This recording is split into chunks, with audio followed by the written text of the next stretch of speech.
Pull up a stool and pour yourself a pint as you're about to join three intrepid drinkers, Kevin, Justin, and Mark, as they embark on another Beertastic voyage. Hi, everybody, and welcome to another episode of Beertastic Voyage. My name's Kevin. I'm Mark. And I'm Justin. Yay, we played like the normal. Woo, we did it. And today we are going to journey back to some beers that we have, might be the oldest beers we've had on the show. These By have far, to be actually. the oldest beers I've ever had, period. So we have a vertical today of what beer, Mark? What is it? Stone Old Guardian Barleywines. Courtesy of our friend Eric Grimm. Yeah, so Stone Barleywines. That's intimidating.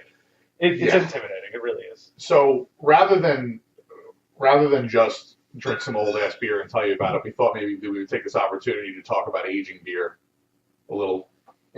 We mentioned a lot of this stuff that we're going to talk about already in our episode with Brian. Yeah, that's our anniversary episode. Who is kind of our sage of beer aging, and who shared some amazing beers with us. These ones are going to be interesting. Mark, what did you say? 11, 12, and 13 years old, respectively? Yeah, so we have the 2006 release, the 2007 release, and the 2008 release.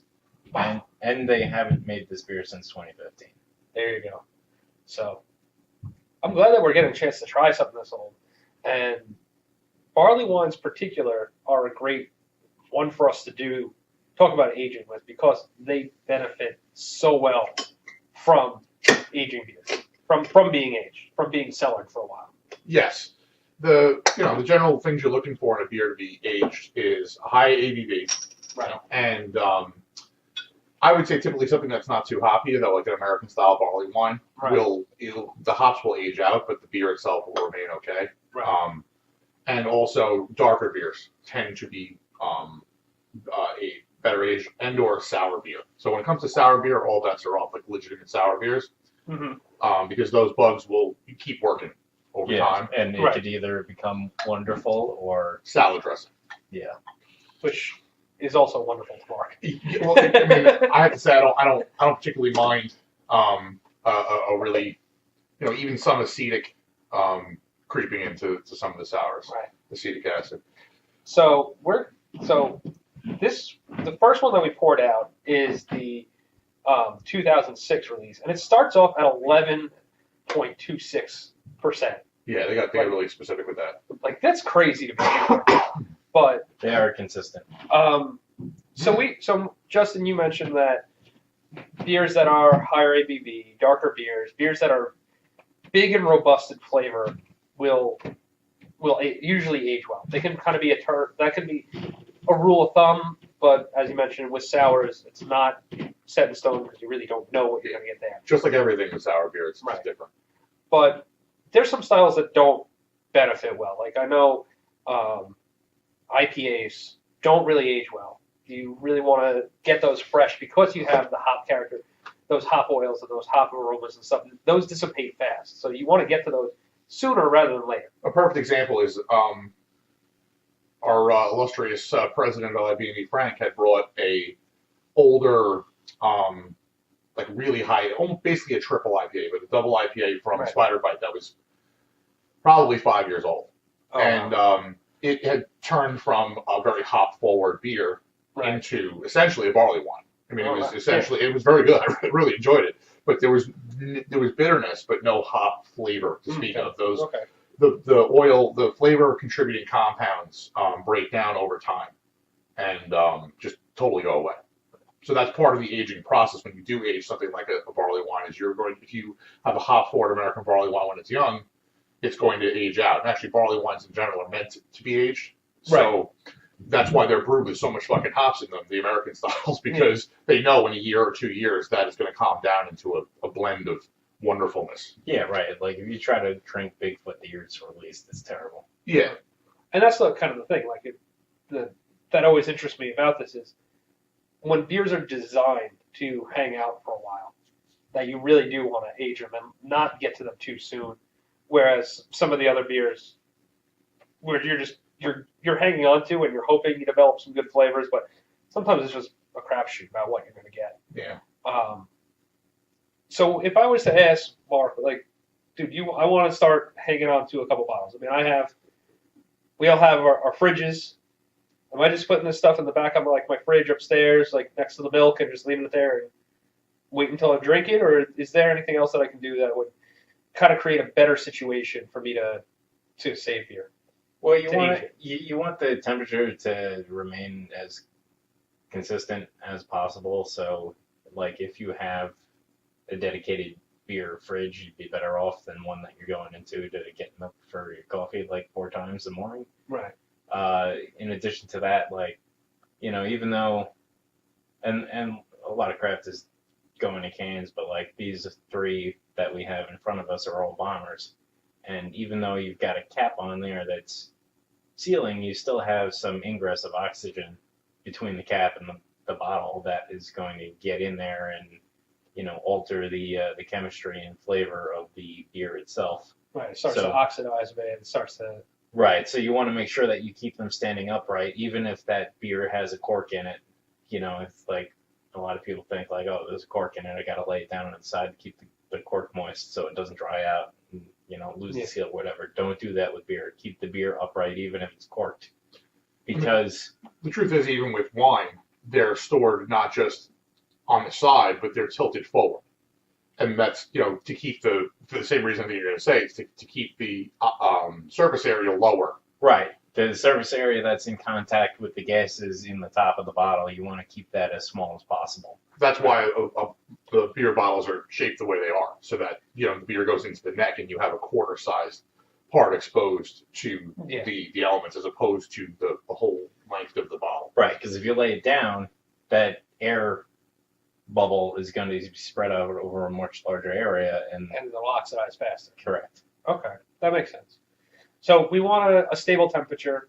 Does it matter as much if I keep it at, I mean, I'm sure I don't want to keep them at, 90 degrees or 95 degrees, but I mean, 70 is okay. It doesn't have to be like refrigerator temperature, right? It can be 50, 60, 70 degrees. Yeah, I mean, the temperature is going to speed up the process, just like any chemical reaction. Right. I mean, not any, but most chemical reactions. The higher the temperature, the more active the change is going to become. Okay. So the reading I did online when I set up my beer fridge, and I was going to use it specifically for cellaring beer, which is not the case anymore. It's not just literally cold storage for beer. 55 degrees seemed to be the temperature people settled on, where you were getting aging, but it was more of a controlled aging than having it at room temperature. But I know, I'm pretty sure Brian has most of his stuff at room temperature. Yeah. So I think as long as it's stable and not too hot, right, Yeah. Mark? That right. Like you want to avoid temperature fluctuations. You want to avoid light. Yeah, light's always the enemy. Light's huge. That's probably the most important thing, is to make sure that wherever you keep it, I mean, even lights in the house, you don't want it in a place where the lights are on for long periods of time. Right. Yeah, I mean, we talk. It's really not hard. No. It's one of those things. It's like and that always intrigued me when I started doing it, and when we just in general started doing it. It's like, oh wow, it really is, for the most part, just be a little bit smart about where you stash it, and other than that, you're fine. Yeah. Yeah. Well, one of the other interesting notes is, comes over my house today, and I was showing him I have a bottle of Black Tuesday from the brewery. Thank you again, Brian. Right. The thing about those types of beers, that beer is very hot, like alcohol-wise. Yeah. We had a bottle of it recently. Actually, Mark had some at the bottle share. Somebody brought one. It was so, like, not bad. It wasn't like I wouldn't drink it, but it's so not worth it. So that's another thing that happens over time, is that the alcohol heat will usually calm down. Right. I don't know exactly why. Maybe Mark knows better than I do, but my guess would be that the oxidation that occurs typically makes the beer sweeter and maltier. Right. And that maltiness will tame that heat. I don't know if that's the case. That's a guess that I have. But there's also probably a general change in how the alcohol's in the beer as well. Yeah, like it might really just be, and I don't know exactly what it is myself, but it's possible that those higher alcohols that give you that hot perception are actually breaking down into different components through the oxidation. Right. All right. I mean, so if you have, I think that's a pretty good primer. Yeah. On cellaring. If you've got a great cellaring tip, or you think we missed something that's really important, please get in touch with us. Let us know. Shoot us an email. Reach out to us on any of the social media. And remember Brian's most important tip: buy more beer than you can ever drink. Yes. Well, the one thing I will add on that note, Dish, it reminded me is the fun part about aging is doing stuff like we're doing now and doing a vertical. At least for me, doesn't mean that you can't buy beer and age it and just find out what happens. Right. But the idea would be to see, taste them over time. Right. So if if you're drinking one now and you have another one you're still aging, try to be a little bit of a geek. Take notes. Like, do a quick, poor man's version of a BJCP sheet, what you smelled, everything else. Yeah. And then you can compare it and see what happens over time. And, Brian, just having done it as long as he had mentioned on the podcast, like the amount of time, he knows roughly age-wise where things should be before they should be drank, depending on the type of style and everything else, just a good feel for it. But I've also seen him open up, 5 or 6 year old bottles of Schmay, and it's straight vinegar. You have to pour them. That's also part of it. You're going to open a bottle that sacrifices must be made. You're going to open a bottle that you've been aging. It's going to smell and taste like salad dressing. You're going to have to pour that out, and that $20 or $25 bomber is done. Hopefully you have a head of iceberg on hand. Yeah, exactly. All right. So along those lines, we have our 3 beer vertical of Old Guardian. Yeah. So I'm scared. I'm not gonna lie, I'm scared. So I had smelled this, and this has the, right away it's barley wine. Whew, and I had said that the alcohol usually calms down. I don't know what this smelled like 11 years ago, but I get some booze, and it's a sherry-like booze though, which is your standard smell from oxidation. Yeah. Right. But it must have smelled like straight up like moonshine when you opened this up. Oh yeah. Not like. When it was new, yeah. If I opened this up in 2006, this must have smelled just like moonshine. I would definitely think it would be pretty aggressive. I would say oxidation, and for anybody who's familiar with judging, that's like a flaw. In this case, it was the purpose. Like the reason why you're aging it is to get this quality. I don't know if this is too much of this quality or not. I haven't really sampled it too much yet, but yeah, like overall, the flavor of this beer is pretty good for 13 years old. Like it definitely, you get like a little bit of the drying on your palate from the oxidation that's occurred. A little papery. Yeah, but it's not. It's papery. It's not like envelope glue. It's not like it's not. It's bad, but it's not offensive. Yeah. So we're going. I didn't realize this. So we're going 6, 7, 8. We're going to work from oldest back forward. Yes. Yeah. Okay. It's also chunky. Not chunky. I shouldn't say chunky. That's the wrong description. Maybe it was just in my glass, but I have 7. I don't have any. I don't have any 7 in my glass. Okay. Maybe some shit was in my glass. Maybe I backwashed some tasty brownie cookie in there. Yeah. I mean, the smell is pretty good. It smells like barley wine. I don't know how else to explain it. Like you get notes of alcohol. You get that you get caramel, and then sherry is the best. I think sherry is a good one. It's boozy, but it's I hate not having the right words to describe it, but that's really what it is. But it's just still not. I'm not huge on barley wines. After a couple times of trying it, of various ages and things like that, I've come to the conclusion that I just don't really like them. Well, you were into 42 when we had 42. 42 was really good. I think that you like barley wines better when there's some wood involved. Yeah, there's a little more of an enhancement. Because I feel like the wood kind of rounds out the flavors a little bit more. Yeah. This one, that's not there. This for being 13 years old. This is still a punch in the dick. Yeah. Like this is a. Might have wanted to leave this one another 5 years. I don't know if it would have changed though. I would die to have like a 2015 with us because I really like. I feel like it would be rocket fuel. I don't know how you feel about it, Mark, but I think that this is. I can't imagine that this is a more calmed down version. This is crazy. It's really, really strong still. Yeah, like I don't think it's terrible, but yeah, in general, barley wines aren't one of my go-to things. We do love that Labyrinth barley wine, though. What was the one? Is that the right one? Is that a barley wine? Yeah, the one that your brother brought us was a barley wine. We love. Yeah, but that one's also like barrel aged. Yeah, you're right. And whatnot. So that's true. It's a different animal. Yeah, right. It's also an English style. This is an American style. Right. Although at this point, flavor-wise, we're in the English territory. It's right. Yeah.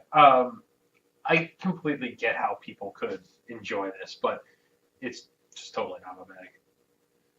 Yeah, I mean, I think that I understand where you're coming from. I tend to like barley wines, I think, the most out of this group, but I'm still not, like, in love with them. I like to try them because the varied ways that people make them and the varied recipes people use, even though it's a very simple You love thing. them, but you're not in love with them. Right. It's a like, but not a like. You're a deep like. Yeah.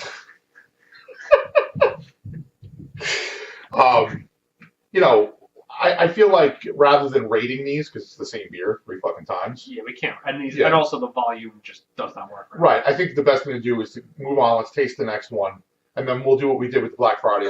We'll just put them in an order. Okay. Does that make sense? We have a quorum. We have a consensus. All opposed? All in favor? Aye. Ayes have it. Motion carries. Glenn abstaining. Oh, no, let me do this one. I want to do it. I want to do it. Okay. So, explain what I'm doing.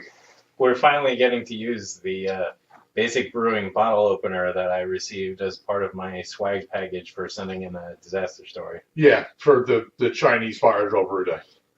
One of them. That's right, one of them. Shake it off. So fucking cool. I gotta do it again. Listen, you can't just go straight to full speed. You gotta work up to that. I have to build up. Where's your lubrication? To the chafing. That was great. Oh. Oh my god. This one is lighter and not nearly as clear. Yeah, definitely not as much clarity in this one. Oh, it smells very different. Yeah, there's a lot more of the... This one smells hotter. And a little bit spicy. Yeah, I'm getting spice. Yeah, I'm getting spice. I'm not getting alcohol heat. I was thinking, I don't know what hops they used, but I was thinking I was getting more of a hop aroma than the other one. Yeah, I need to breathe out after a minute there. Yeah, we'll talk about it. After tasting, I definitely think that the hop character in that is tenfold more. There is a large block of text on the back of the bottle. Yeah, they all have it. In fact, and you need a microscope to read it. All I see is that, sheesh, I'm getting all touchy-feely over here. I'll have the veggie fuego burger. I don't really know what's going on. I think they drank this stuff and then started writing. Holy shit. So here, when they say fuego, they mean it. Yeah. I want to see if it's the same block of text. It's different. It's FAR to the E. Yeah. It's going to move to... Oh, God, Jesus. Yeah, and this one, Sunday afternoon in the garden. Summer's gone. Crazy, but it still seems like there's a little time to find the time. Yeah, I don't know. It's weird. Yeah, see, look, this is interesting. It actually says, right on the side of this, age at cellar temp, 55 degrees Fahrenheit or below. Okay. Or 13C. You communist motherfuckers. I mean, everywhere other than the U.S. and Liberia? Yeah, that's right. I picked that. I love that line. I love that we're with Liberia on that. I love that. Oh, yeah. They don't have hospitals, but, we'll follow them. Oh. I still haven't been able to commit it to memory, but by far the best conversion between System International and U.S. the backward shit that we have here. Yeah. Is the one from XKCD where it's how many pints of blood are in a baby? I saw it must have been a Reddit thread or something like that. or whatever. I don't know. It was a thread of comments on bad units of measure and stuff like that. It got to the point where it was ones that I've never even heard of, where it was like, 5 rods by a furlong, and 8 of them is an ox cross or something, and like, and like 8 ox cross equals 2 acres. And I'm like, what the fuck? You know that horse racing is an old fucking white man thing. Yeah. When they're still hanging on to furlongs. Yeah, exactly. Yeah. I don't know. It's just crazy. Kind of like these crazy beers, man. Not these barley wines. They're not beers. I shouldn't call them. Is that like 14 feet? I don't honestly know what a furlong is. No, it's a lot longer than 14 feet. I don't know what the fuck it is either. I think there's 8 furlongs in a standard horse racing track. I think there are 8. I don't know.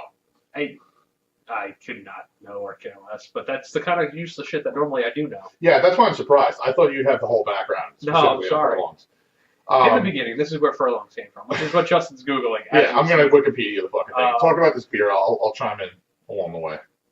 It definitely smells stronger, this one, than the last one. There's the spiciness to it.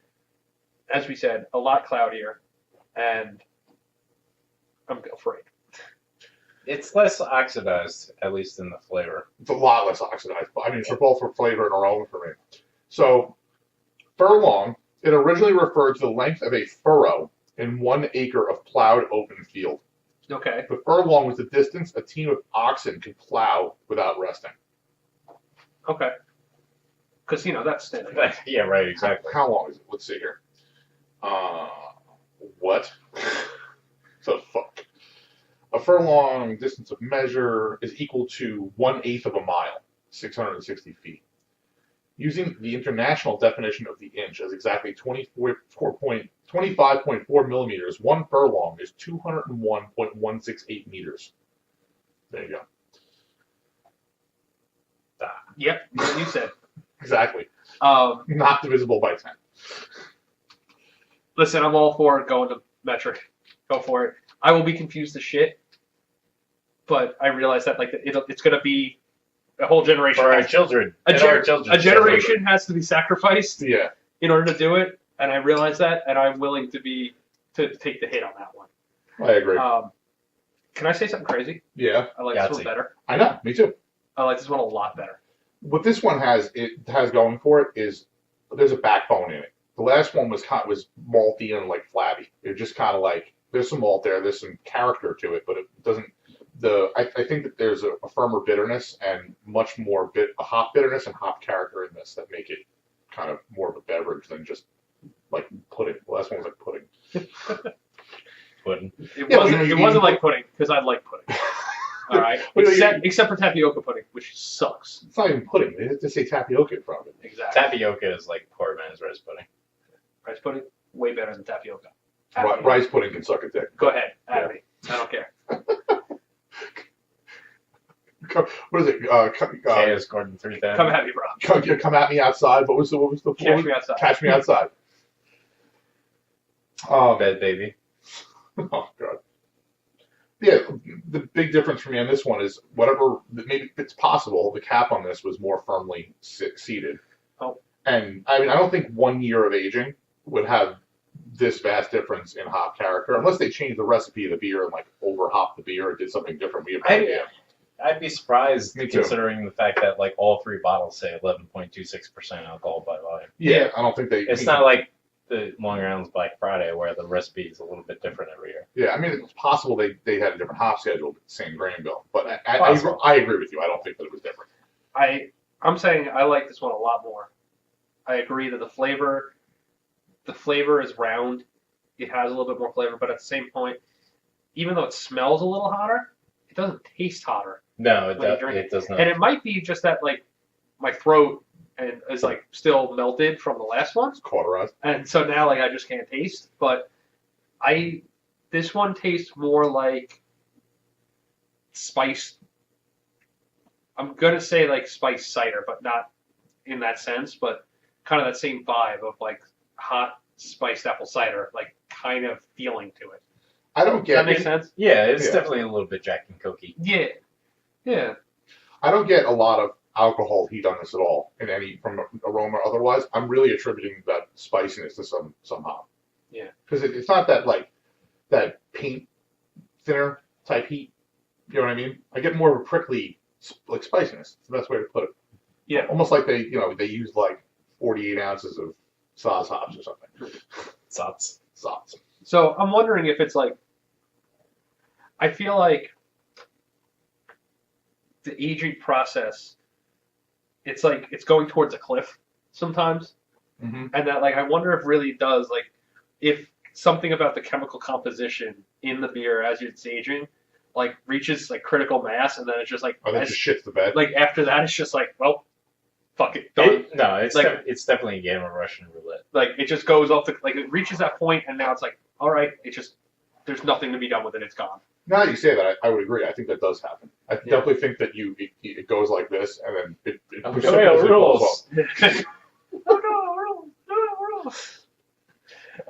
Good reference. This is probably a much more in line with what the beer was when it was fresh. Yeah. I would think.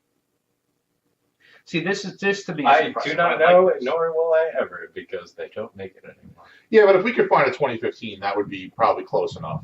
I mean, granted, it's definitely not fresh. It's 2 years. Right, But it's not fucking 13. Four? Yeah, but 6 years different would be, be a big difference. This is the year of our Lord 2019.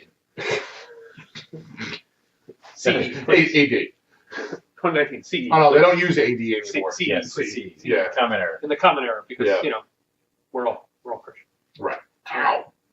My elbow just cracked that. We'll, hurt like a we'll soon be motherfucker. entering the next age in We're in the age of Aquarius. Japan. Oh, yeah? Yeah, because the emperor is abdicating the throne at the end of the month or something like that. You would know all about Japan. I know, right? Yeah. All those trips to H Mart, which is Korean, which is totally the same thing, right? In my, like, white guy view of the world, sure. I like the age of Aquarius better. Me too. You actually sang that pretty well. Not very good. All right. Do you want to turn with the bottle up I there? do want to turn at the bottle opener, and I have to say that I'm. Get that I don't mental know. roller skates. Oh, you want to finish? I want to finish this one. I don't want to. I'm not going to feel punished on this one Oh, okay. because I was very surprised that I actually really liked that one a lot better. I have to say, the first one was, I expected all of them to be very similar to the first one because of how old they are. That was a gem. Listen, too many years of practice. What can I say? Except now I can't get the other side. I can't get it off. Yeah, I just ended up popping it off with my palm. There's the other one. There we go. All right. You didn't want to, give it the fast stroke like I did? No. Not with that lubrication. Exactly. Friction burns are a thing, man. All right.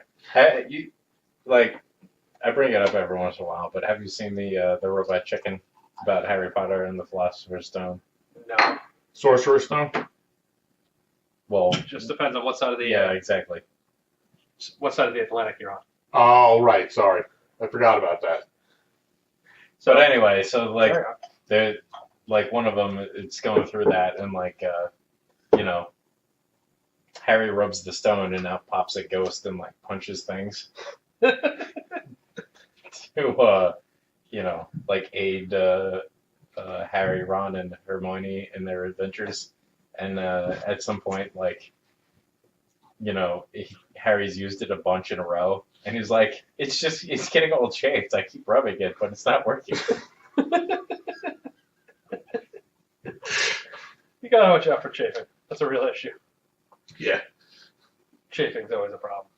So Remember, kids, water-based lubricants are your friend. Hashtag Barleywine. Hashtag episode So 3. 3. Exactly. This is the advice you now get at episode 3. Oh man. Thanks, Eric. So, this one's interesting. He did say he had more of these were not terrible. Listen, so far I would say the 2007 one, right? That's the second one we had. Yeah. Yes, sir. If he had more of those, I would. Not that I want them. Well, but he's got more years. Really? Yeah, Okay. I feel like this has been fun, and what I'm going to do, if we want to do this Yeah. again, I will make better notes from what we read, Right. from what we all said, Okay. and then we can do another 3, Okay. and then continue down the line. So that would be Um, fun, I think. Okay. Yeah. Well, I was going to say if he has more of the 2007, that is one that I would, in the next couple months, I would be showing off at bottle shares and say like, you know what, this is pretty sweet. Let me use them up because obviously the 2006 was too far. But it could also be, there are also I realize bottle differences. No, for sure. I realize that, but I would say, you know what, I think that's a pretty fair time to be showing them off and saying, hey, let's go try these out. Mark just made a face like I get from Dorothy when she's upset at daycare.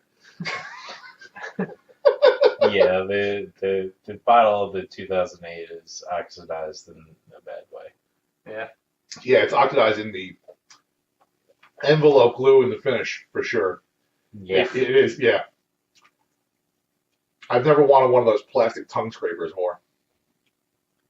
No, sir, I don't like it. No, this is Not one bitch. This is not good. Like, No. there's no redeem. Like the first one was a drinkable beer.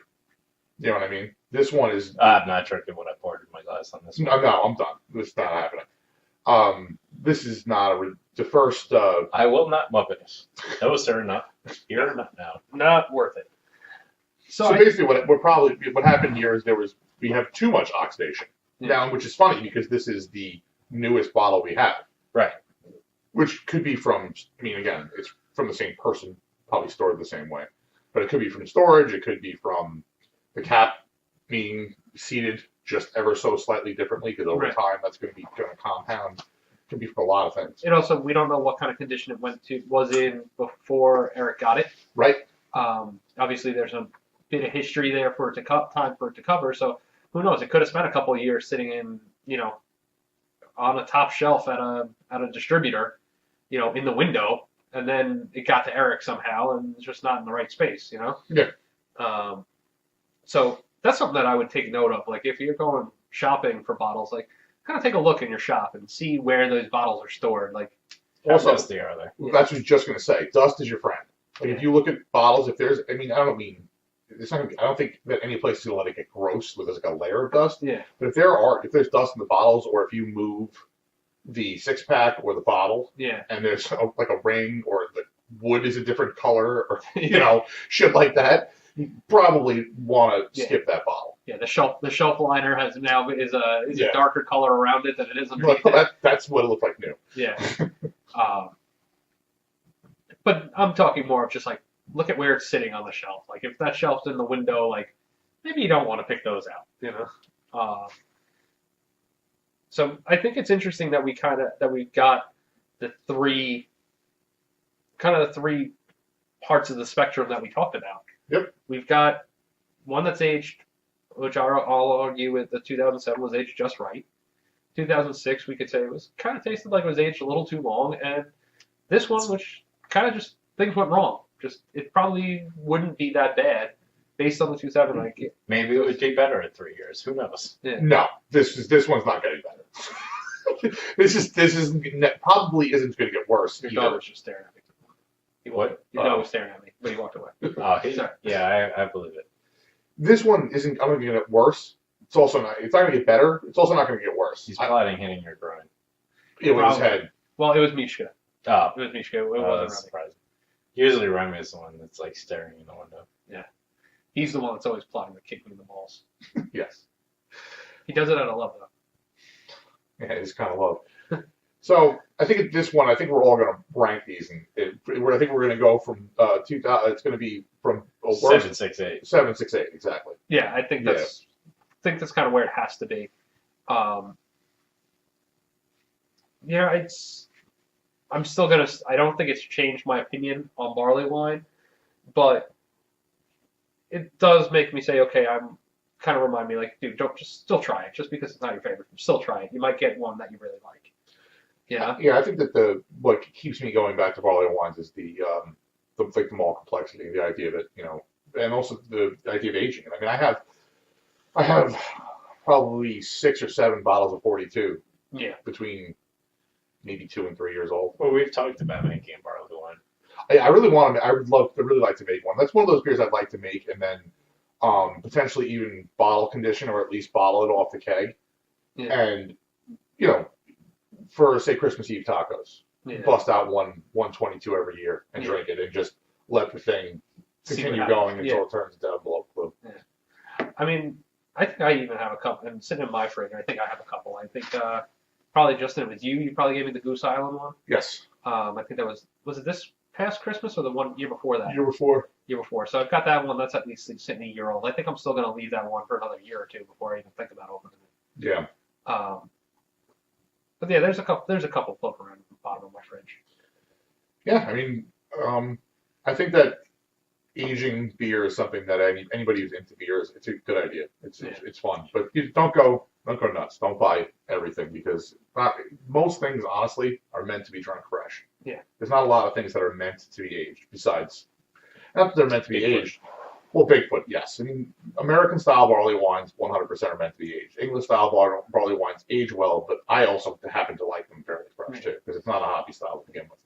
You know, and as we mentioned before, a lot of the sour styles are fun when you age them a bit, but I think they're not as long-term as these ones are considered. They can be, but I don't think that's necessarily what you're thinking. They're also going to be far more hit and miss. There's going to be a lot less consistency with how they age because, you know, how many cells of Brettanomyces got into this one versus Pediococcus and, like, you know. On a related note, for funsies, I think I might take the last couple of bottles of the Funky Cider that I have and enter them into the beer competition as a goose. That's not a bad idea, man. That would be a fun little segment. So. All right. Well, if you have another beer that you've aged and do you think ages well, or a particularly good barley wine that you like that you want to recommend to us, we always want recommendations. We'd love to hear more of it. You know, please, pardon me, reach out to us. Let us know what your favorites are, or what ones you've had success with, and we should keep an eye out for and say, hey, if you could find an X-year-old bottle of this, go for it. Yeah. Anything else, Mark? I got nothing. Justin, anything else? Nada. I got nothing else then. All right, everybody. Thanks Cheers. again, Eric. Thank you, Eric. We love you. If you enjoyed Beertastic Voyage, please be sure to subscribe wherever you get your podcasts, and don't forget to review and rate us. The guys can be found online at www.beertasticvoyage.com, on Facebook at www.facebook.com/beertasticvoyage, and Twitter and Instagram at Beertastic Show, or send them a good old-fashioned email at beertasticvoyage@gmail.com. Thanks for listening, and cheers for local beers.